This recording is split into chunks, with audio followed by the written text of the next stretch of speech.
Hey guys, I'm Robert MacFarlane. I'm with Real Estate 435. I'm here with Ed at Guild Mortgage. Exciting, thanks for having me. Okay, man. So before we get started though, I want you to take a minute and just stop, subscribe to this channel, like it, comment on it. I know the housing market is a running conversation and you've seen headlines probably from the national news to the state level, all the way down to this local level. We want to open narrative on what's going on in our local housing market because it's important. It impacts everybody. So like, subscribe, comment, participate in this. We want to keep it engaged. So we're going to talk about three main things. But if I'm a buyer or a seller, I want to know, is it affordable for me to buy a house or sell the house right now? Like, does it make sense affordability wise? What's the current market environment, inventory? How many homes are for sale? Or is it better? Is it worse? And interest rates. I think that's what everybody always calls and says, what's the interest rate? So let's talk about, let's lead with rates because that's the headline grabber. Okay. Let's talk about it. What happened today though? Okay, so today the Feds released their inflation numbers. Right. We all know about a month ago the Feds tried to hedge that by increasing the overnight federal funds rate. They increased it 0.75%. This morning. So what was the inflation number last month or last time they measured it? So the last time they measured, I believe it was about 8.4. That's what I think it was like, right around there. And what is it now? So it's 9.1 as of this morning. Right? Okay. So it obviously didn't work. Now, granted, we only have about 3 or 4 weeks of data on it, but what the Fed tried to do obviously didn't work in the short term in what we have right now. Right. With that, the market's very volatile right now. It's been volatile since January of this year. Yeah. And the pendulum always overcorrects itself. So we woke up this morning to higher interest rates than we were trending the last few weeks. Yeah. Since the last time they talked about this, right? Well, do they talk about it every month? They do pull out numbers every month. So if I'm looking for a home and I talked to a lender 60 days ago, you should probably go talk to them again. Like if you haven't talked to them, you haven't gotten an update, you got to go talk to them again, right? It is always good to always stay in contact with your lender, especially in a market where the rates are super volatile and they are changing daily. Each time the rate goes up or down, it actually impacts your purchasing power. Right. So it's important to stay in contact because if the rates drop 0.5%, you may be able to afford a house $20,000 more than what you're looking at, or vice versa. If the rates go up 0.5%, you might be looking at a price that you can't afford right now. Costs more. Because really what it boils down to is what can we afford per month, right? Like the debt to income ratio number is based off of what do you have, what's going out every month versus what's coming in. And you can only use so much % of that to buy a house, right? Yep. And so when those rates change so much, it really changes purchasing power. From February to June, we had over 30% of the purchasing power removed from the table. That's like we're all playing Monopoly and somebody comes in and just says, hey, everybody give me 30% of your money. You're like, what do you mean? No, you have to give me 30% of your money. You can't buy any more homes, right? You can't buy any more things. That's basically what they did for the real estate market, That's right? exactly what happened. And so then it's like, okay, well, what are the ripple effects? So we want to look at a couple of things if we're just looking quarterly. Every month there's new data that'll tell us something new, but to stay really on the very forefront of what's going on, rates, super important. Home values, so just in a snapshot, okay, so from January to June, that amount of time, we had a average price point, because I'm going to get this right, 651,000 of dwellings, okay? So it's not land, not lots. A lot of new construction is removed from this, by the way. Single-family dwellings. Single-family dwellings in Washington County. It's not Iron County. This is just Washington County. Our average is 651. The median is 565. Okay. Now, if you look at the snapshot just in the single month, year over year, we went from 642 this year, and last year it was $540,000.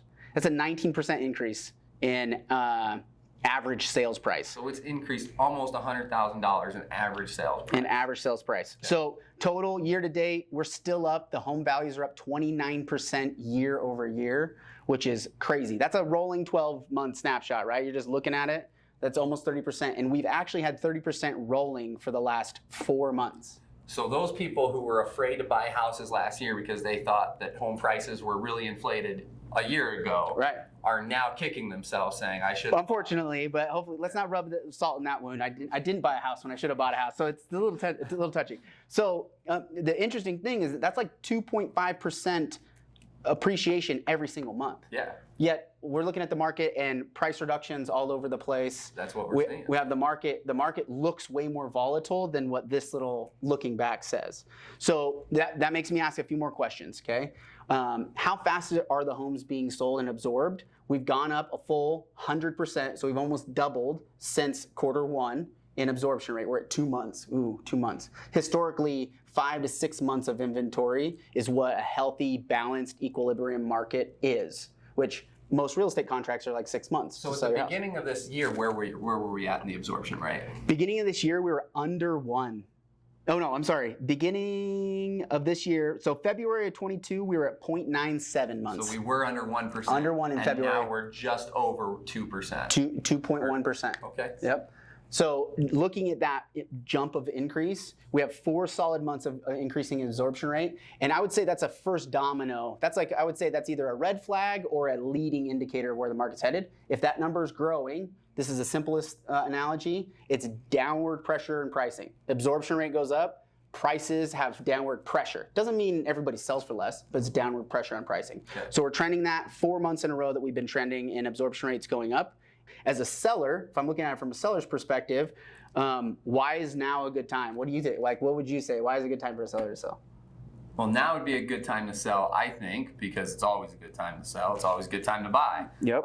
Classic real estate answer, classic, by the way. 100%. If you're in mortgages, that's what we're going to tell you. Exactly. But that's kind of the truth, because we just went over the numbers, and a year ago, people that were calling saying, oh, I'm afraid to buy, I'm afraid to sell. I think that house prices are going to get higher. I think that house prices are going to get lower. They're getting less money, and it's more expensive, right? Yeah. So it was a lose-lose for the buyer and seller as of today. Right? Well, and today it's even, I guess, if people want to look at it like that, it's a worse situation than it was a year ago to buy or sell. Exactly. But a year from now, you'll look back at today and say, I should have bought, I should have sold. I know. And so one thing, Tony Robbins, Money Master the Game, if you haven't read it, I highly encourage it. Goes over the history of the stock market and his understanding of why index funds and all these other things. Anyway, it's a great book.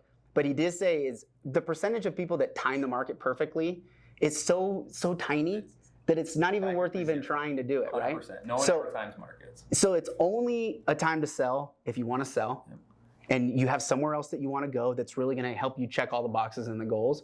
And buying a house, trading the devil you know for the devil you don't, more often than not is going to pay off in your benefit, right? Because we don't have a crystal ball. We can't forecast anything out. We wouldn't be in this really. Industry if we could do I used to say, well, you can kind of forecast things out 12 months. No way. We can't even do that anymore, right? With interest rates and things, the way the ping pong ball, we were talking about that earlier, is happening, it's hard to time it. So I look at it from 2 perspectives. You're either a first-time home buyer, because if you're renting a house, you should buy a house. There's no reason why you're waiting. The quickest way to wealth and building future wealth is through real estate. And you're going to live there anyway, so stop paying a landlord, go buy a house. Retirees are going to retire, right? And it's still a strong market. You probably have tons of equity in your home, so paying cash for a home is probably great. And negotiations on the buy side are better than they've been, truthfully, in 3 years. It's been 3 years since the buyers have had as much negotiation edge as they do today. So it's a great time to just jump in and start negotiating with some sellers.